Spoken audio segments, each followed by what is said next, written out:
درود به همه فارسی زبانان، خیلی خوش اومدین به کانال خودتون. من الکسی هستم و امیدوارم هر جای این دنیا که هستید حال دلتون خوب باشه.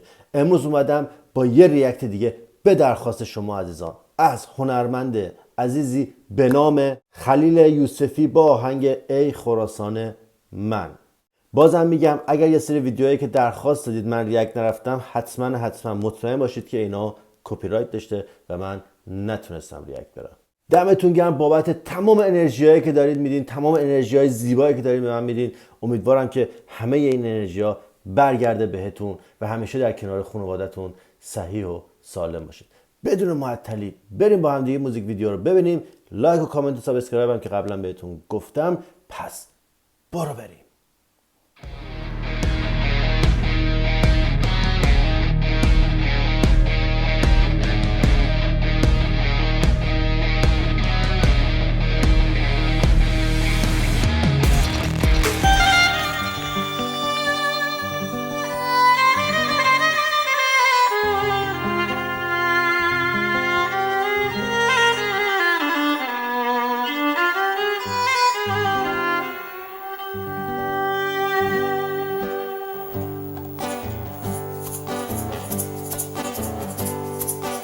قبل از اینکه شروع کنه بهتون بگم که من از این هنرمند برای اولین باری که دارم ریاکت میرم. با هم دیگه این موزیک ویدیو رو میبینیم. اگر خوشتون اومد که باز هم از این هنرمند ریاکت برم، حتما توی کامنت ها باز هم لینکش رو بفرستید، به شرطی که کپی رایت نباشه. بریم. چون نام زده با تیشه درخت هویت مرا که خوش کرده از ریشه حقیقت مرا، منی که صاحب نشانی و نشانه بودم. برنامه استعدادیابی یا مثلا داره واسه لایو اجرا میکنه؟ چون تصور کنید یک نفر نشسته با یک گیتار داره یه آهنگو میزنه، صداش که قشنگه. بریم ببینیم چی کار میکنه. با یک گیتار نشسته داره آهنگ میزنه و موزیک میخونه. ببینیم چی کار میکنه. منه که وارث زمینه و زمانه بودم، کنون به نام من که خشم و خون و دود جاری است. بخوان مرا به اسم کوچکم که انتحاری است.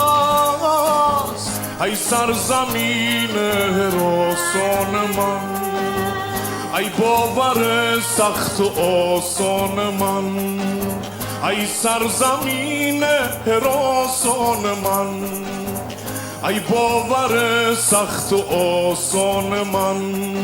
نام تو را کس به خاطر ندار. اصلا فرصت نمیده که بخوایم ریاکت بریم. عجب صدای قشنگی داره، خیلی صداش خوبه. باریکلا. با یک گیتار نشسته داره یه همچین صدای یه همچین موزیکی رو میزنه. اگر که واقعا برنامه استعدادیابی باشه، چون من یک دو نفر دیدم که حالت هیئت ژوری نشسته بودن داشتن اینو گوش میدادن. اگر برنامه واقعا استعدادیابی باشه، آقا این خود استعداده، این بمب استعداد، خیلی عالیه. نام تو را کس به خاطر نداشت. یادت بخیر ای خراسان من، یادت بخیر ای خراسان من.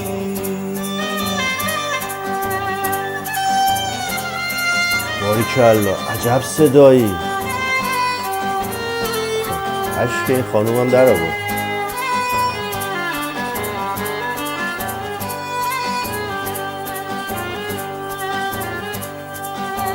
چی شد سرود رودکی کجاست شعر مولوی؟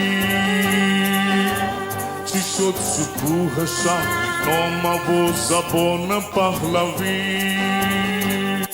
باریکلا. زبان پهلوی، زبان زیبای پارسی. داره یه جورایی درد و دل میکنه راجبه یه جایی که دوستش داره، راجبه یه جایی که بهش ظلم شده و عاشقشه و اون جایی نیست جز خراسان و میشه گفت کلا ایران در حقش کاملا ظلم شده. چند سالی که اتفاقی که افتاده یه جوری داره درد و دلش رو بازگو میکنه. من خیلی از صداش خوشم اومد، از متن موزیکش هم خیلی خوشم اومد، با گیتارش هم واقعا داره هنرمندانه میزنه. هیئت جوری هم که اونجا نشستن همونجوری که گفتم حدسم درست بودش، این برنامه استعدادیابی باید باشه که 4-5 نفر اونجا نشستن که حتی اشک یکی از هیئت جوری در آوردش. باریکلا پسر، من اولین بار دارم ازت ریاکت میرم، اگر که این ویدیو رو میبینی آفرین، ادامه بده با قدرت. بریم ادامه. نه حافظی کنار تو، نه سعدی مقابلت و مردمان احمق همیشه بود قاتلت. وطن بدون نام تو برای من وطن نبود و نام این وطن دروغ بود، مال من نبود. ای سرزمین حراسان من، ای باور سخت و آسان من، ای سرزمین حراسان من. واقعا به آهنگش بچه باورتون نمیشه، روح آدم جلا پیدا میکنه. خیلی حال کردم با صداش. درسته که آهنگ یکم سیاسی هستش ولی به هر حال کسایی هم هستن که با موزیک و با موسیقی میتونن فریاد دیگر انسان ها باشن برای آزادگی. خیلی خوب بود. مرسی که این موزیک ویدیو رو به من معرفی کردید. خیلی دمتون گرم، خیلی خوش آمد. درود بر همه فارسی زبانان.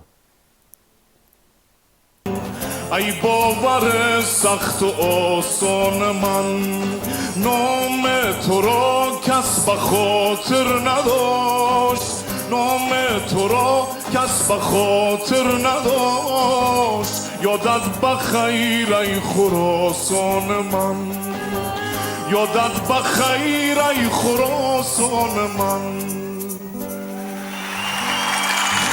باریکلا.